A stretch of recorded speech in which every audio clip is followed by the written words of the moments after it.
Es la primera parte de una presentación que va a continuar la médico veterinario Luz Chabacán después de mí, de un trabajo que estamos haciendo en colaboración. Yo no trabajo directamente con inocuidad y esta presentación va a ser un poco diferente, un poco más técnica. Espero no aburrirlos con muchos detalles y espero que sí, pues sea de su interés. Entonces, digamos, metiéndome en el terreno que no domino, pero la inocuidad de un alimento es la garantía de que los alimentos no van a causarle daño al consumidor, ya sea cuando se preparan o cuando se consumen de acuerdo al uso a lo que fueron destinados, ¿no? Los alimentos. Si consideramos que el crecimiento poblacional actual, la ONU estima que para 2050 vamos a requerir que haya alimentos, o sea, 50% más de los alimentos que están disponibles ahorita para la población, para poder satisfacer las demandas, ¿no? Entonces, eso hace que los productos acuícolas adquieran mucha relevancia, ¿no? Y por lo tanto, los productos acuícolas están bajo la lupa, digamos, porque pues es muy importante que tengan calidad y que sean inocuos, ¿no? Que al consumirlos o prepararlos, no causen daño a la población en general. Entonces hay mucha vigilancia, tanto nacional como internacional, y es muy importante tener todo eso en cuenta, porque obviamente si los productos, por ejemplo, no cumplen ciertos estándares, es posible que haya problemas, por ejemplo, para exportar, ¿no? Etcétera. Entonces, digamos, esta es así como que la introducción de lo que voy a hablar después. Entonces, ¿qué factores pueden afectar la inocuidad de los productos o volverlos, o sea, que puedan causar daño a los consumidores? Hay diferentes grupos, yo aquí puse 3, no quiere decir que sean los únicos, ¿no? Pero pues algo muy importante, y ya me han estado hablando en las presentaciones anteriores, son los agentes biológicos, ¿no? Bacterias, virus, parásitos, unos muy frecuentes, unos menos frecuentes, pero bueno, está muy bien documentado. Puse esto aparte porque aunque son parte de los agentes biológicos, pues también hay toxinas, ¿no? O sea, toxinas bacterianas, toxinas que provienen de otro tipo de organismos, por ejemplo, como cuando se dan eventos de marea roja, ¿no? Y hay así como que un crecimiento excesivo de dinoflagelados que producen toxinas y que afectan, por lo tanto, los productos acuícolas. Yo de antemano pido una disculpa porque para mí es un poco, a lo mejor no soy muy precisa con ciertos términos, ¿no? Porque aquí, digamos, para mí es un poco una mezcla de los productos que se pescan, ¿no? Y los productos que se cultivan en granjas específicas. Entonces, a veces, a lo mejor voy a hablar solo de uno de los dos, pero en realidad, todo lo que yo les menciono en esta plática, pues se aplica a todo, ¿no? Y el tercer rubro, que es un poco en lo que yo me voy a centrar de acuerdo al título de mi plática, son los agentes químicos, ¿no? O sea, hay diferentes sustancias que en diferentes puntos de el cultivo de los organismos y de su manejo y de su comercialización pueden afectar, pueden contaminar esos productos, ¿no? Entonces, algunos a los que se les presta mucha atención son los agroquímicos, ¿no? También hay contaminantes industriales, los combustibles, pues los combustibles son parte del proceso. Fármacos, ya hace rato también estaban hablando de lo que se aplica durante los cultivos, ¿no? Entonces los fármacos también pueden ser un problema y los metales pesados, que los metales pues están en todos lados. Entonces, esos son algunos de los factores. Nosotros en esta plática nos vamos a centrar más en este grupito, ¿no? Los agentes químicos y específicamente en los agentes químicos orgánicos. O sea, no vamos a hablar de metales en este caso, ¿no? Entonces, esos agentes o peligros químicos en los productos acuícolas, es decir, contaminantes, ¿no? Van a estar relacionados directamente con las prácticas que se dan en las granjas, ¿no? O sea, a veces los procedimientos que se aplican, insumos que se utilizan, etcétera, van a llevar esos contaminantes y los pueden incorporar a los productos. Y la otra opción también es la ubicación de la granja, ¿no? O sea, de repente puede haber una granja que esté en un sitio donde el agua de la que se abastece pues ya está contaminada de entrada, o el suelo en el que está, ¿no? Entonces eso también es muy importante. Entonces, considerando eso, podríamos hacer como que algunos grupos, y aquí les puse algunos ejemplos. No quiere decir que esto que está aquí sea lo único importante o los únicos representantes de cada categoría, digamos. Pero entonces tenemos contaminantes de uso agropecuario, ¿no? Por ejemplo, plaguicidas, fertilizantes. A los plaguicidas, por ejemplo, si ustedes revisan la literatura, los plaguicidas son súper importantes, o sea, se estudian mucho en términos de inocuidad acuícola. Lo que se usa en la granja, ¿no? A veces, por ejemplo, se les dan factores de crecimiento, antibióticos. En la granja se pueden utilizar, por ejemplo, ciertos combustibles, a lo mejor hasta ciertos insecticidas, dependiendo pues a lo mejor no para los peces o los organismos acuáticos que se estén cultivando, pero sí para las personas que están ahí, ¿no? Entonces se pueden utilizar insecticidas, combustibles, y como les mencioné, hay otra parte que es un poco ajena tal vez a lo que se hace en la granja, a los procedimientos, a los manuales, que es los contaminantes que ya están presentes en esa zona, ¿no? Ya sea en el agua o en el suelo, ¿no? Entonces ahí, por ejemplo, puede haber metales pesados, plaguicidas, hidrocarburos, hidrocarburos que vienen de combustibles, de incendios, etcétera, ¿no? Entonces eso es así como para darles un panorama. Entonces aquí les pongo una tablita que obtuve del Manual de Buenas Prácticas de Manufactura en el Procesamiento Primario de Productos Acuícolas, donde, por ejemplo, dan algunos de los peligros químicos por tipo de alimento, ¿no? Bivalvos, pescado, crustáceos, y aquí dan la tolerancia, y etcétera, etcétera. Esto no importa mucho, la tabla está chiquita, pero en realidad es solo para ejemplificar. Yo marqué aquí en rojo algunas de las sustancias que son contaminantes orgánicos, porque como les dije, aunque estamos hablando de los peligros químicos o los agentes químicos, yo me voy a centrar hoy en mencionarles los contaminantes orgánicos. Entonces, aquí les marqué en rojo algunos de los contaminantes orgánicos que se mencionan en productos acuícolas, ¿no? Por ejemplo, el primero, que es glifosato, es un herbicida. Aldrin, dieldrin, clordano, DDT, son insecticidas, ¿no? Que ya están restringidos, pero se siguen usando. El dicoat es un herbicida, etcétera, etcétera. Los bifenilos policlorados son productos industriales que se usaban en los transformadores, que ahorita ya están prohibidos, pero que están en el ambiente y que pueden estar contaminando el suelo, ¿no? Etcétera. Entonces, digamos, los compuestos clorados, como les decía, si ustedes revisan la literatura, los reportes, etcétera, se va a repetir mucho lo de los plaguicidas organoclorados, las dioxinas, los furanos y los PCBs, ¿no? Son todos compuestos que tienen cloro y que son muy tóxicos, tanto para los organismos acuáticos como para nosotros los humanos, ¿no? Pero pues hay muchos más, ¿no? O sea, hay muchos más contaminantes que pueden afectar la calidad de los productos acuícolas.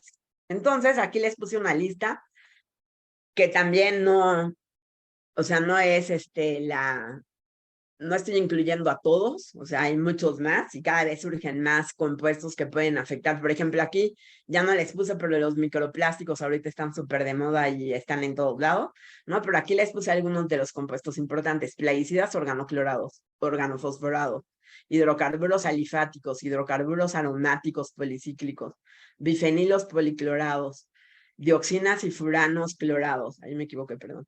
Productos farmacéuticos, o sea, contaminantes emergentes, ¿no? Por ejemplo, los antibióticos, las hormonas, etcétera. Todos estos productos son de interés porque causan daños.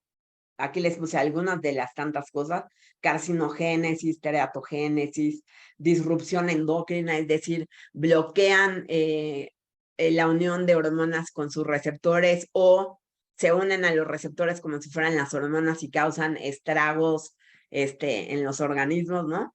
Feminización, infertilidad, cambios de conducta, etcétera. Y también afectan, por ejemplo, estos compuestos afectan todo el sistema de balance redox en los organismos, que también les causan muchos problemas, ¿no? Les puse esta figura porque en términos de inocuidad alimentaria, digamos, y de inocuidad acuícola, varios de estos compuestos tienen las características de que son solubles en lípidos, poco solubles en agua. Y entonces les va a gustar irse a acomodar en los tejidos de los organismos, ¿no? Que tienen su componente grasoso, ¿no? Entonces se van a mover del agua, a lo mejor donde están, ¿no? A los organismos. Y eso quiere decir que a lo mejor los alimentos que nosotros aplicamos en nuestra granja pueden ya traer esos contaminantes, ¿no?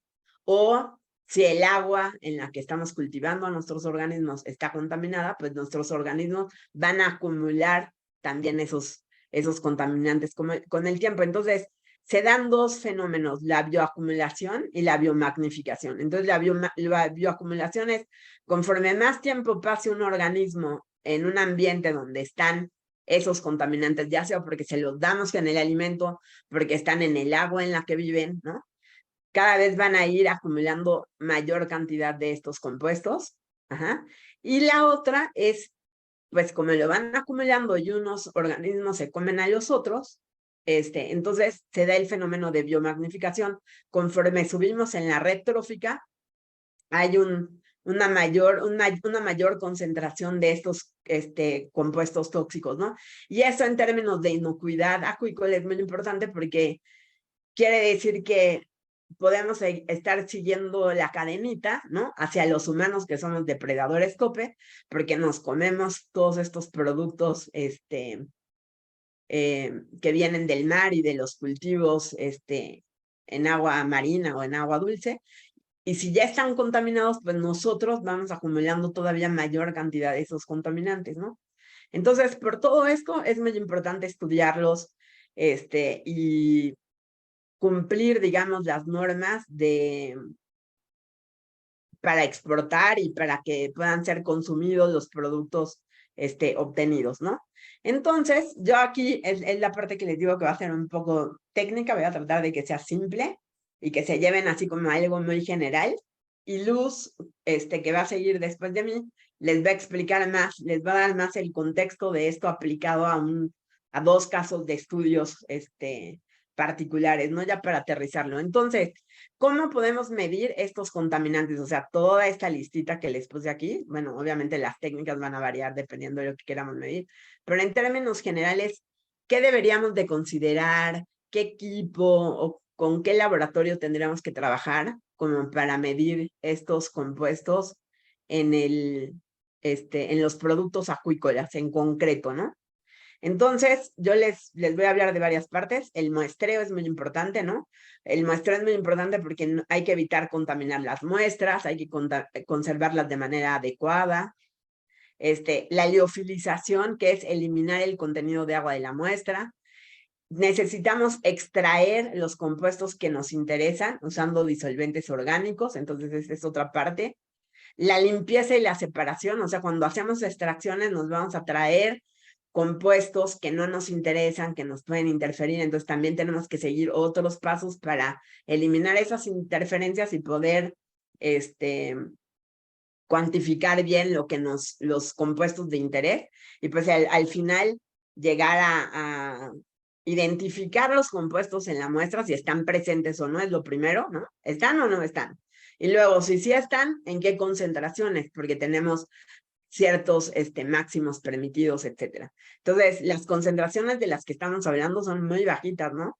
O sea, partes por billón, partes por millón. Entonces, necesitamos técnicas muy, muy robustas. Entonces, yo les voy a explicar más o menos algunos detalles de cada uno de estos pasos. Y ya después van a ver, les digo con un ejemplo más concreto, cuando Luz les presente lo que ha hecho en los diferentes trabajos en los que hemos colaborado. Entonces, la colecta de muestras es algo súper importante porque obviamente si nuestra colecta, si nos equivocamos en la colecta de muestras, pues todo lo demás va a estar en duda, ¿no? Entonces, es muy importante calcular el número de muestras adecuado, ¿no? No podemos nada más dar datos tomando una o dos muestras. Otra cosa que es súper importante es la selección del tejido, ¿no? Por ejemplo, yo quiero medir contaminantes orgánicos en un pez que se consume. Pues a lo mejor si ese pez no se consume completo, lo que se consume es el músculo, pues lo que necesito es tomar muestras de músculo, ¿no?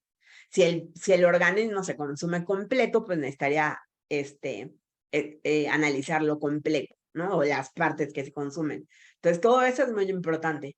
Otra cosa es los materiales que utilizamos aquí en la colecta y en lo siguiente que les voy a presentar, tienen que estar súper limpios, tienen que seguir un proceso de lavarlos con detergente especial de laboratorio, enjuagarlos muy bien, enjuagarlos con agua destilada, y agregamos 1 o 2 disolventes orgánicos, ¿no? Una enjuagadita con acetona o con metanol y que se pueden inclusive hornear a altas temperaturas para acabar con cualquier resto de contaminante orgánico por ahí. A diferencia de otras técnicas analíticas y etcétera, aquí, por ejemplo, nosotros no esterilizamos porque no estamos midiendo organismos, estamos midiendo compuestos, ¿no? Otra cosa que es muy importante, obviamente, es el etiquetado, ¿no? Tenemos que tener presente que estas muestras se van a tener que refrigerar o se van a tener que congelar, y entonces las etiquetas tienen que aguantar, no se pueden borrar, que no sea una etiqueta que después ya se cayó y ya no sabías qué muestra era cuál, ¿no? Y es muy importante esta parte de la conservación, porque los contaminantes orgánicos, a diferencia de los metales, por ejemplo, los inorgánicos, y que son importantes, los contaminantes orgánicos, aunque algunos son persistentes, la verdad es que son muy susceptibles a la degradación. Entonces, nuestras muestras siempre van a tener que estar en refrigeración y en algunos casos, pues la vamos a congelar. Ahorita vamos a ver para seguir los procesos. Entonces, esto es más o menos algunos tips sobre el muestreo. El siguiente paso, que este es opcional, o sea, ustedes podrían hacer el análisis de los contaminantes en el tejido húmedo, pero entonces ahí ya nuestros datos no van a ser tan claros porque obviamente el contenido de agua de todos estos organismos es muy alto y pues tendríamos que medio analizar una muestra y ver más o menos cuánto tiene de porcentaje de agua y hacer algunos cálculos. Entonces, nosotros la verdad es que lo que más nos ha funcionado es liofilizar. Liofilizar es eliminar la humedad, el agua de muestras. Esas muestras, para el proceso de liofilización, nosotros lo que hacemos es congelar el agua, pasamos de hielo a vapor de agua en un proceso de sublimación. Para eso necesitamos que las muestras estén muy, muy, muy congeladas. O sea, a veces manejamos temperaturas de hasta menos de 50 grados centígrados y necesitamos tener un vacío, ¿no? O sea, en condiciones de vacío. Si lo quisiéramos hacer en condiciones normales, de una atmósfera normal, no se podría, ¿no? Entonces, usamos equipos como este es una liofilizadora, aquí está la bomba de vacío. El liofilizado de muestras, nosotros creemos que es importante porque eliminamos el agua, entonces podemos dar concentraciones claras de cantidad, masa de contaminantes en relación a masa del organismo, ¿no? ¿Cuántos gramos de organismo? O sea, 1 gramo de organismos del organismo que estamos estudiando, el tejido que estamos estudiando, ¿cuánto tiene de ese contaminante en masa? Otra cosa por lo que nos gusta también es, se puede homogenizar mejor la muestra. Podemos hacer así como polvito y poder tomar una muestra más representativa para analizar. Y además, pues una vez que nuestras muestras están liofilizadas, las podemos dejar en el refrigerador, pero si algo pasa, se van a conservar, no va a haber ningún problema. Entonces, esta es más o menos la parte de la liofilización. Después venimos a la parte de cómo obtenemos los extractos. O sea, nosotros necesitamos sacar esos contaminantes que les mencioné de los tejidos, de los productos acuícolas que estamos probando, digamos. Entonces, para eso, lo que hacemos es hacer una extracción de los compuestos empleando mezclas de disolventes orgánicos. Esas mezclas pueden ser muy variadas. Ustedes pueden analizar, pueden checar así como artículos y más o menos seguir receta. Ustedes pueden ir mejorando su propia receta. Siempre digamos, una de las bases es seleccionar los disolventes dependiendo de la polaridad de los compuestos que ustedes quieren analizar, siguiendo esto que es básico en analítica, es lo similar disuelve lo similar. Entonces, si yo quiero medir compuestos que son un poco polares, entonces necesito unos disolventes un poco polares. Si yo quiero extraer compuestos que son no polares, como por ejemplo los hidrocarburos, completamente no polares, entonces lo mejor es que incluya disolventes no polares. Entonces aquí les puse una imagen donde de este lado están diferentes disolventes y pasamos del hexano, que es no polar, llegamos hasta el agua, que es un disolvente, ya saben, el disolvente por excelencia, que es polar porque tiene una carga positiva por el hidrógeno y tiene cargas negativas por los oxígenos, ¿no? Por el oxígeno, perdón. Entonces, espérenme un momento porque se me está acabando la batería. Un momento.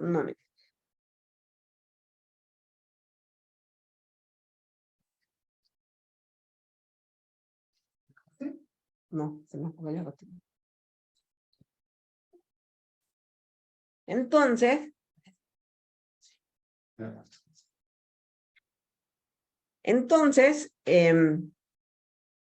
perdón por la interrupción, pero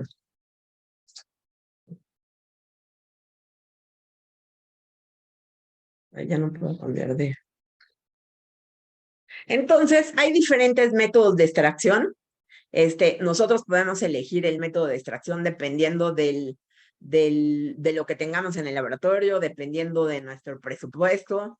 La elección del tipo de extracción también, en estas épocas también tiene que ver con tratar de hacer química más verde, ¿no? Los disolventes orgánicos que utilizamos para medir los contaminantes orgánicos son contaminantes en sí mismos, entonces utilizar grandes cantidades de disolvente pues no es muy bueno para el ambiente tampoco. Entonces aquí les puse un resumen así muy simple, muy básico, de diferentes tipos de extracción. Todos tienen sus pros y sus contras. Unos extraen muy bien algunas cosas, otros no tanto. Y aquí abajo les puse algunos de sus atributos en términos del tiempo que lleva hacer la extracción, de la cantidad de disolvente que se necesita y de qué tanto se separa al final. No que se separen los contaminantes, sino la muestra. Acuérdense que nosotros vamos a tener una muestra sólida, que vamos a extraer con un disolvente orgánico. Entonces, podemos tener extracción con Soxhlet, que usa un sifón, un sistema de reflujo con un sifón. Tenemos extracción con disolvente acelerado, que usa alta temperatura y alta presión para hacer una extracción muy rápida y eficiente. Tenemos, por ejemplo, extracción asistida por ultrasonido, que se hacen acústicamente, se hacen como burbujas o vacíos en el disolvente, que implosionan y a altas temperaturas se extraen los compuestos de las muestras. Y también podemos usar microondas, así como los de nuestra casa, claro, en condiciones muy controladas para extraer. Entonces, aquí tenemos, por ejemplo, los Soxhlet, usan mucho tiempo, mucho disolvente, pero hay una buena separación de donde quedó la muestra y donde quedó el extracto aquí. El disolvente acelerado del tiempo regular, se usa poco disolvente y buena separación. Con la extracción asistida por el ultrasonido tenemos tiempo corto, poco disolvente, pero mala separación porque hay que centrifugar. Y lo mismo pasa con la extracción asistida por ultrasonido. Hay otra, se los quise presentar aquí, la microextracción en fase sólida es una técnica para utilizando una fibra que tiene una cubierta, ¿no? Usando el principio de absorción y desorción. Entonces, En la fibra se quedan pegados los contaminantes que nosotros queremos estudiar y después se inyecta por cromatografía de gases, ¿no? Por ejemplo. Pero entonces, algo que es interesante de la microextracción en fase sólida, se usa muchísimo desde hace mucho tiempo, pero ahorita se está utilizando mucho para medir directamente en los organismos algunos compuestos de interés. Entonces aquí ven las fibritas y aquí hay un ejemplo de cómo le miden directamente, así in vivo, al organismo alguno de los compuestos. El análisis se hace muy rápido, no requiere nada de disolvente, entonces en eso está muy bien. Puedes hacer eso sin tener que sacrificar al organismo, pero yo sí tengo un poco de dudas con los límites de detección, ¿no? Pero sí puede ser una alternativa buena. Aquí les dejé esta tabla donde hay algunos ejemplos de aplicar la microextracción in vivo para medir, por ejemplo, hormonas, fármacos, toxinas, hidrocarburos en diferentes organismos acuáticos, midiendo directamente en el músculo con la fibra. Entonces, este es un ejemplo de otro tipo de extracción. Después, ya que extraemos, necesitamos limpiar los extractos, porque obviamente, como les dije, jalamos muchos compuestos, no solo los que nos interesan, ¿no? Por ejemplo, vamos a jalar, no sé, si yo analizo un pez completo, el hígado va a tener muchos lípidos que me van a interferir, pigmentos. Entonces necesitamos seguir ciertas técnicas para limpiar eso, ¿no? Esas interferencias y quedarnos solo con la muestra que nos interesa. Entonces aquí tienen algunos ejemplos, se usan algunos absorbentes que se van a quedar, lo azulito son los compuestos que me interesan y los rojitos son interferencia. Entonces los paso, las interferencias se quedan pegadas en el absorbente y recupero los compuestos que me interesan. También se puede utilizar, por ejemplo, congelar usando 2 disolventes y se va a quedar, los lípidos se van a congelar en una fase y nos quedamos con la otra. Podemos utilizar cartuchos para separar. Podemos utilizar esta técnica de Ketchers, que es, son unos tubitos que tienen diferentes compuestos para quitar humedad, pigmentos, lípidos, etcétera. Entonces hay diferentes técnicas. Obviamente, mientras más pasos le agregamos a nuestra técnica, más posibilidad hay de que perdamos compuestos en el camino. Entonces eso también es algo que tenemos que considerar. Y luego la parte final es cómo puedo identificar esos compuestos en las muestras y cuantificarlos, como les dije. El chiste es llegar a dar concentraciones, ¿no? Entonces hay diferentes métodos. Hay que elegir el detector adecuado dependiendo de lo que queremos medir. Entonces tenemos, por ejemplo, cromatografía de gases con espectrometría de masas o masas-masas, cromatografía de líquido con espectrometría de masas o líquidos masas-masas. Pueden medir muchísimas cosas, ahí están toda la lista, ¿no?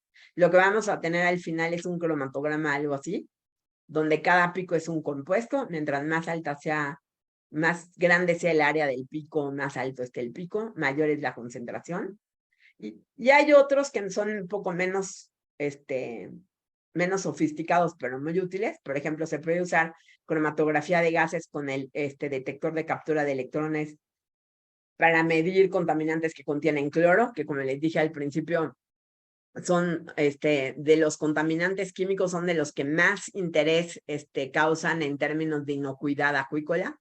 Y también, por ejemplo, se puede utilizar cromatografía de gases con detector de ionización en llama para medir hidrocarburos, y eso también en términos positivos lo usamos para medir los ácidos grasos, que esos no son contaminantes, sino que son un plus, ¿no?